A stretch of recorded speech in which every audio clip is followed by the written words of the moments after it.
Hello दोस्तों, स्वागत है आपका फिर से अपने YouTube channel top west target पर। तो आज हमारा नेशनल इनकम के तहत जो एक टॉपिक है जीएनपी, जिसे हम कहते हैं ग्रॉस नेशनल प्रोडक्ट, सकल राष्ट्रीय उत्पाद।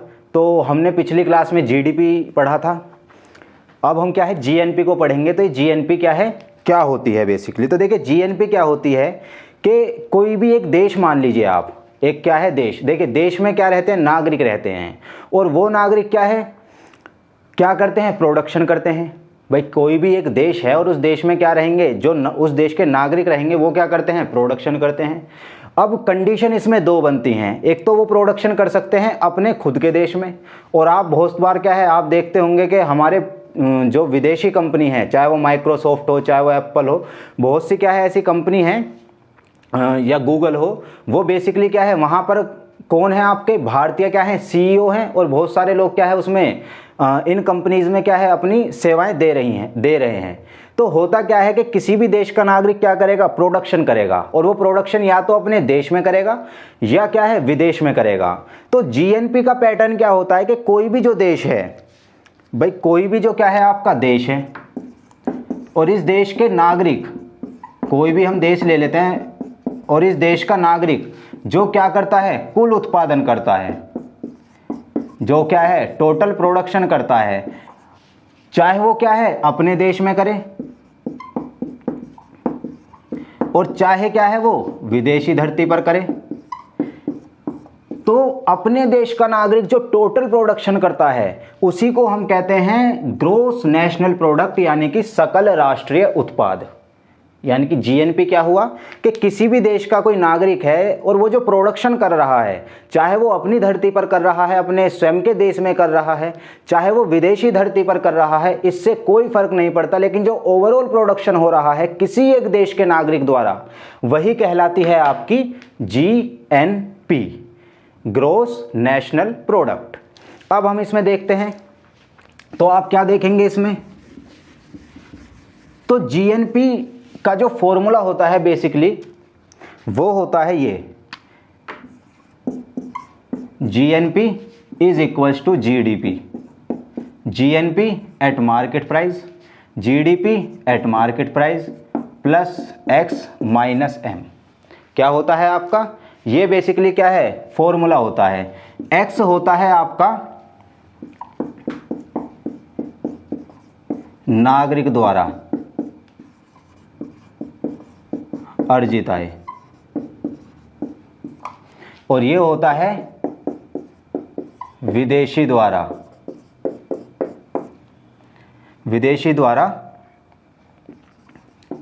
अर्जित आय।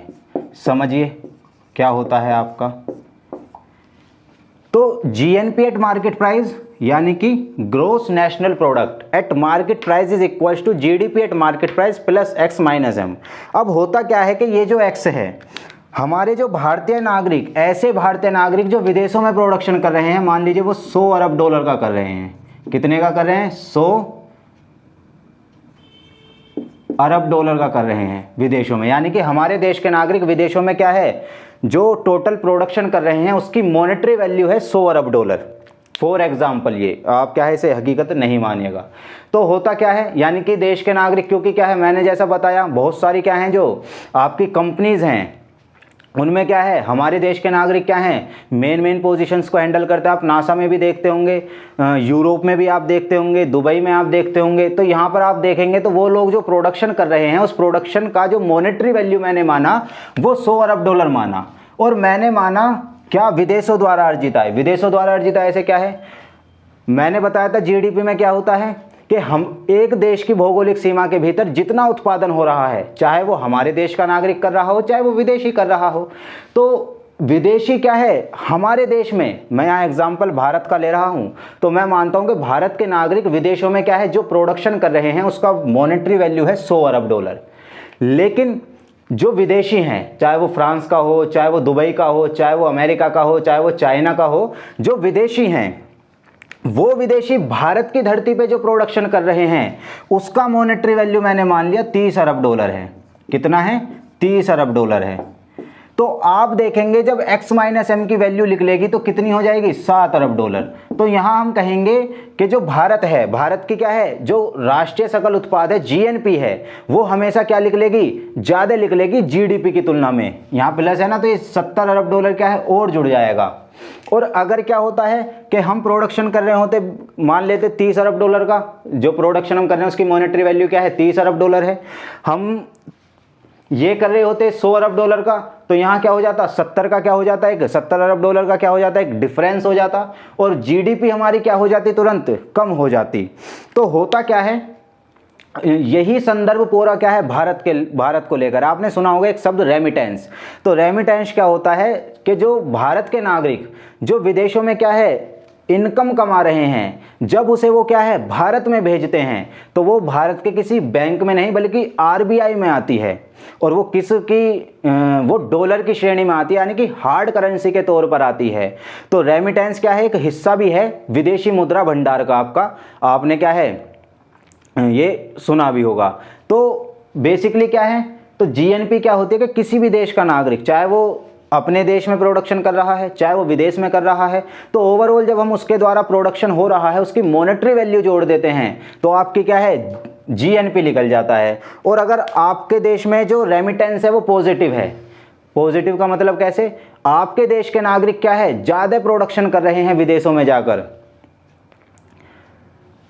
विदेशी नागरिकों की तुलना में, विदेशी नागरिक जो भारत में कर रहे हैं प्रोडक्शन, उसकी तुलना में क्या है आपके नागरिक ज़्यादा प्रोडक्शन कर रहे हैं, उनकी मॉनेटरी वैल्यू ज़्यादा है, तो आपका क्या है x माइनस एम, जिसे क्या है निवल शुद्ध आय कहा जाता है, निवल शुद्ध विदेशी आय, तो ये क्या होगी आपकी पॉजिटिव होगी। और जब पॉजिटिव होगी तो आपकी जीएनपी क्या हो जाएगी, जीडीपी में जुड़ेगा तो जीएनपी क्या है आपकी बढ़ जाएगी जीडीपी की तुलना में। और रेमिटेंस आपको पता ही है, ये आरबीआई में क्या है, हमारा कोई क्या है जो देश का नागरिक है, जब वो विदेश में रहता है वहाँ इनकम लेता है, उस इनकम को जब वो क्या है भेजना चाहता है अपने परिवार के पास, तो वो पहले आरबीआई में भेजता है, आरबीआई क्या है उसे क्या है डॉलर से रुपये में कन्वर्ट करता है और उसे के परिवार को भेज देता है।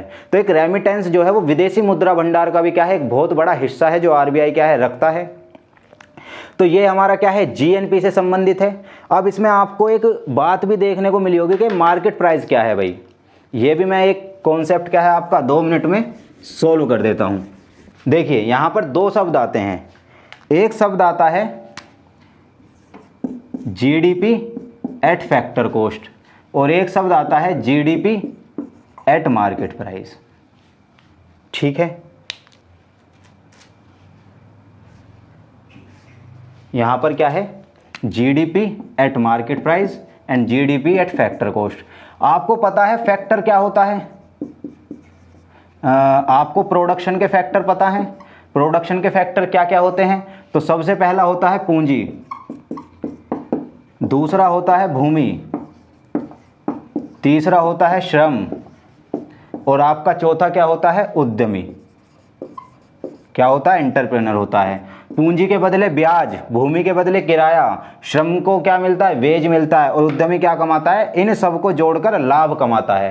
तो ये प्रोडक्शन के फैक्टर होते हैं। तो फैक्टर कॉस्ट से क्या मतलब है कि मान लीजिए मैंने एक पेन बनाया, तो उस पेन को बनाकर उस पेन की को बनाने में जो क्या है जो क्या है आपका कच्चा उत्पाद यानी कि जो क्या है कच्चे माल के रूप में यूज़ किया गया, उसकी जो क्या है मॉनेटरी वैल्यू है वही होती है आपकी फैक्टर कॉस्ट। फिर समझिए फैक्टर कॉस्ट क्या है, मैंने एक फैक्ट्री लगाई और उस फैक्ट्री में क्या है एक पेन बनाया, तो इस पेन को बनाने के लिए क्या है मुझे भूमि चाहिएगी, पूंजी चाहिएगी, श्रम चाहिएगा, और मैं क्या है कुछ लाभ भी कमाऊंगा, मैं क्या है कुछ लाभ भी कमाऊंगा। तो मैंने जब ये पेन बनाया तो इस पेन को बनाने में जितना भी क्या है आपका कच्चे माल के तौर पर प्रयोग हुआ, चाहे इसको जिस श्रमिक ने बनाया उसे जो वेज में दिया, मैं बैंक से क्या है ब्याज पर पैसे लाया था यानी कि पूंजी लाया था उसको जो ब्याज दिया, और अपना प्रॉफिट जोड़कर जब मैं क्या है इस पेन की कीमत बताऊंगा तो वह होगी फैक्टर कॉस्ट। यानी कि फैक्टर की जो कॉस्ट होती है, प्रोडक्शन के फैक्टर की जो कॉस्ट होती है उसे कहते हैं फैक्टर कॉस्ट। अब होता क्या है, मान लीजिए फैक्टर कॉस्ट है 2 रुपये इंटरेस्ट दिया मैंने, 2 रुपये किराया दिया, 2 रुपये क्या है मैंने वेजिस, जिस श्रमिक ने ये बनाया उसे क्या है वेतन दिया, और 2 रुपये क्या है मैंने इस पर अपना प्रॉफिट रखा और इसकी टोटल कीमत बन गई 8 रुपये। तो फैक्टर कॉस्ट कितनी हो गई 8 रुपये। अब होगा क्या, जब ये क्या है बाहर निकलेगा तो इस पर क्या लगेगी, गवर्नमेंट क्या लगाएगी, इस पर टैक्स लगाएगी, जिस टैक्स को हम कहते हैं इनडायरेक्ट टैक्स, अप्रत्यक्ष कर लगाएगी। तो मान लीजिए गवर्नमेंट ने क्या है 2 रुपये इस पर क्या लगा दिया, टैक्स लगा दिया।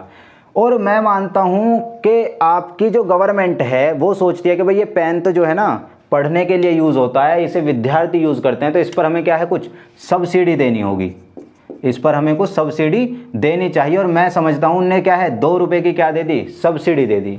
तो आपकी जीडीपी एट मार्केट प्राइस कितनी निकलेगी, 8 रुपये।